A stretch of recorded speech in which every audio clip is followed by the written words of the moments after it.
अथ श्रीहनुमत्स्तोत्रम्।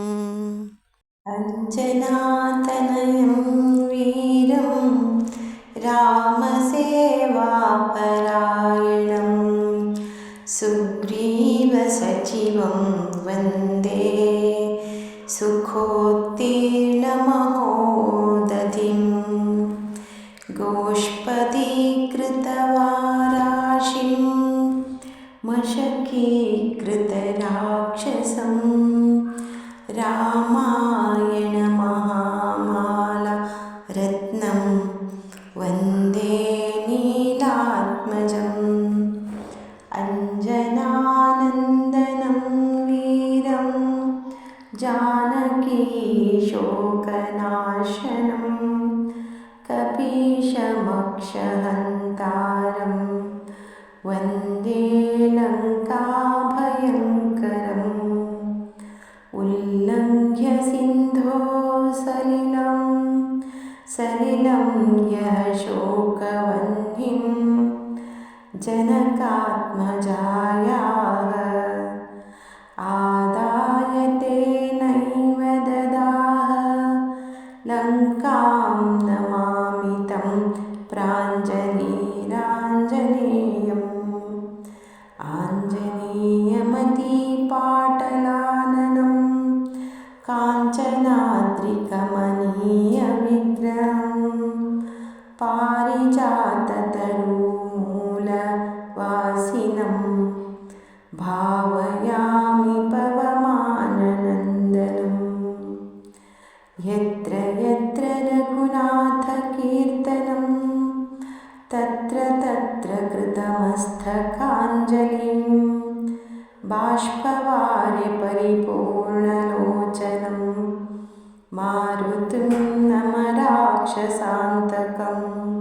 मनोजवं मारुततुल्यवेगं जितेन्द्रियं बुद्धिमतां वरिष्ठं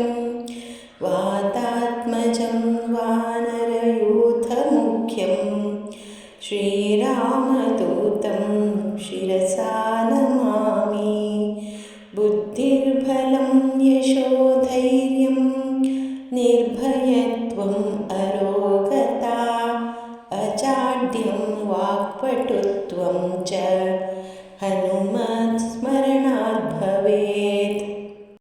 असाध्यसाधकस्वामिन् असाध्यं तव किं वद रामदूतकृपासिन्धो मत्कार्यं साधय प्रभो अञ्जनागर्भसम्भूतो वायुपुत्रो महाबलः कुमारो ब्रह्मचारी च तस्मै श्रीहनुमते नमः महाव्याकरणाम्बोधि मन्थमानसमन्दरं कवयन्तं रामकीर्त्या हनुमन्तमुपास्महे दासोऽहं कौसलेन्द्रस्य रामस्याक्लिष्टकर्मणः हनुमान् शत्रुसैन्यायां निहन्ता मारुतात्मजः न रावणसहस्रं मे युद्धे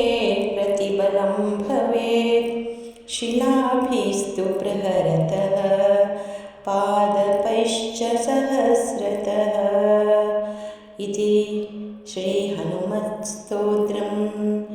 सम्पूर्णम्।